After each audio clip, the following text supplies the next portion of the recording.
What's up everybody? Welcome back to the channel. Today I'm gonna be building that sci-fi mainframe right there. So I started off with this Tamiya color acrylic paint, clear blue X23. I picked it up and I picked up a Christmas ornament. Went ahead and used a syringe and I poured it right into the ornament.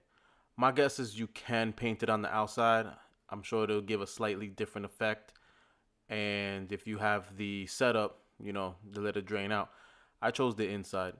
Now I'm gonna go ahead and twirl it in there, cover it, and get all of it coated up. And any of the excess, I'm gonna pour it right back into the jar. And then I'm gonna let it drain out into the cup. Now I let it drain for like 24 to 48 hours, moved it, and still it was a little wet. So my guess is let it sit for like 3 days before you even move it. Now this is some prototypes. On the left is painted. You can see the chips. On the right is Mod Podge and food coloring. And that kind of drained out after a while. So I picked up the Tamiya. Now I'm going to go ahead and build the body of it. Went ahead with a 2x2. Now I was going to use the same technique as the crates and use the scoring and the folding. And so I put a 4x4 square, and you can see me box it out here. And I'm just going to cut it up and then fold it, score it. And in hindsight, I probably should have just cut some walls, a base, and then just glue it all together. Because when I went ahead and scored and I folded it up, they didn't really line up correctly, and wasn't too happy with it, but I just kept pushing on. Now, go ahead and hot glue, and it would be nice if I kept it on camera, but I figured it out later. Alright, so now I'm just hot gluing it, but I hold it just for a second and let that cool down, settle in, before I start peeling it off. And then I went ahead and hot glued the back side of it just for some extra support.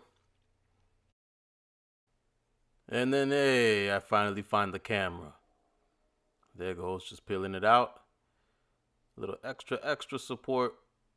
And let's go into the next frame, the next phase. All right, now we move on to the phase 3, where I cut up some cladding, went ahead. And for me, I chose 1 inch thick. It was gonna basically cover up a 1/2 inch on each side. Went ahead and just curved it up, put it on, second one, third one, fourth one. And then I think I'll move on to cutting it up, trimming it down. Again, glue it in place and then trim it down. I think it's the most precise way to do it, instead of trying to pre-measure it and hoping that your measurements line up.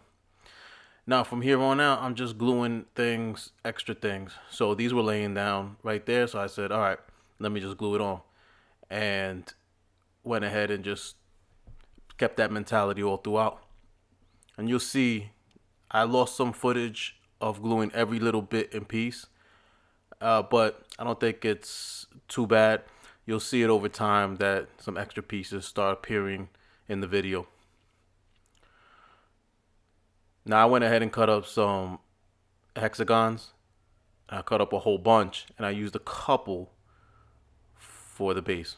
Now I'm making the platform for the tea light.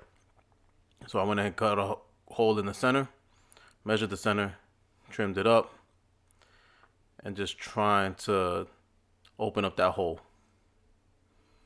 I'm gonna go ahead and glue the tea light to it in a sec. Nice fit for perfect. And that's gonna sit on top of the base. Now chipboard is nice and sturdy for this, because I can go ahead and glue this on right there and let that sit, and the weight is not gonna bend that chipboard. It really is a great material to work with. And then just bits and bobs and bobbing and bitsing. I got these pieces from one of my son's toys, since my other son is a little too young to have this stuff laying around. So it just became part of the craft. Now, I filed the cuts so that they sit a little flush, but later on I went ahead and painted them. And you'll see in this next shot that I regret painting them because they lit up just like this. And I'm debating taking some goo off and fixing that. But anyway, let's move on. Here's a little shot, me trying to be some Spielberg. And then here's the paints I used. Started off with this black.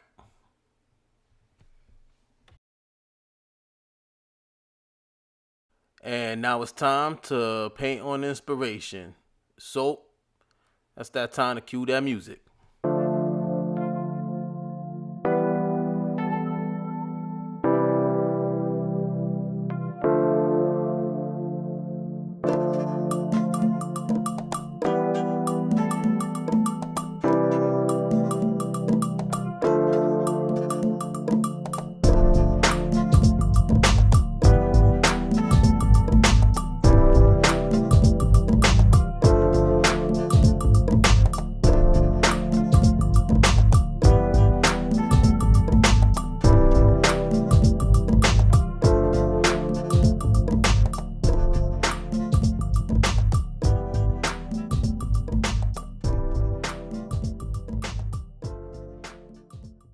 All right, a little interlude there, and let's continue.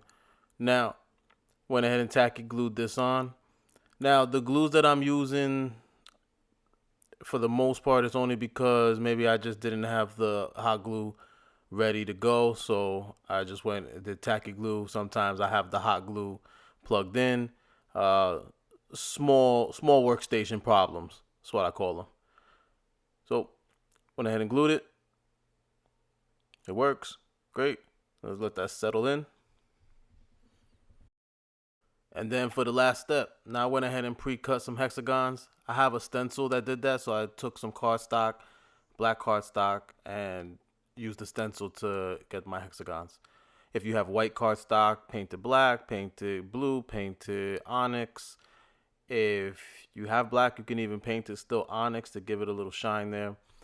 Now, I kept a little wet nap or baby wipe so that when I'm handling the glue and trying to set it in, I can reset my fingers. Otherwise, all that glue is gonna kind of hinder you moving forward. It's just gonna attach to the hexagon. You're not gonna be able to get it off. You're gonna try to set it in, all that stuff. I'm sure it's nothing new. You guys know the deal. Now, one thing for certain, I tried to start off with the middle row because I knew that the curve of the ornament was gonna kind of change the dimensions going up. And you can see that as I'm putting them in, those top rows and those bottom rows, they're gonna kind of touch sometimes. That's just the nature of the spherical ornament. All right, and that's it. It's almost completed. And that's a little screenshot there. Now coming in with the nightlight. And that's it, guys. All right, guys. So here it is, man. I'm going to end it off with this. And a couple things why I consider this semi-fail. One thing for certain is all that glue got all over the place. And, I mean, you could scrape it off. But, you know, maybe it would have been better if I used those vinyl stickers for bicycles and just stuck them on. But I didn't pull the trigger on it. I wanted to just keep on moving and didn't really want to spend more. I wanted to use what I had, not put more into the basket.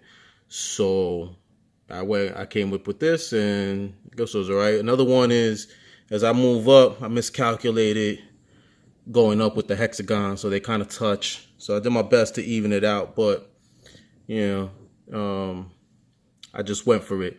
I didn't really use math to do this part. So, and then the final one is these things. Where's my finger? These things, I painted them, and I look back, and I really liked when I didn't paint them, and they lit up with the globe. I'm gonna do a little movie magic here. Cut this out and put it down. Yeah. So there you go. All right. So yeah. So here you go. So yeah, you can see how it lights up, but they don't really light up. And also, I snipped off this part. I didn't really like the diamond, but then I realized that that diamond was blocking the light. So, and you all around, you would have had a block of the light. So, and then I didn't finish. So that's my That's my sneak peek there. So, well, am I going to use it? Heck yeah, I'm going to use it. I invested time. I put this in, so my player's definitely going to see this at the table. What is it going to be? I don't know. It could be a hologram. It could be AI. I'll call it the AI mainframe, but it could be a core reactor. It could be some intelligent alien life form. It could be, you guys tell me in the comments below what it could be. And all right, guys, have a happy new year and be safe out there. And I'm going to see you in the 2019. They say he's pulling strings, walking on water. He's out of order, but the thought of me getting caught up in the silly talk is retarded. This is the sort of garbage that make me want to get involved with them big boys and heavy hitters to hit them harder.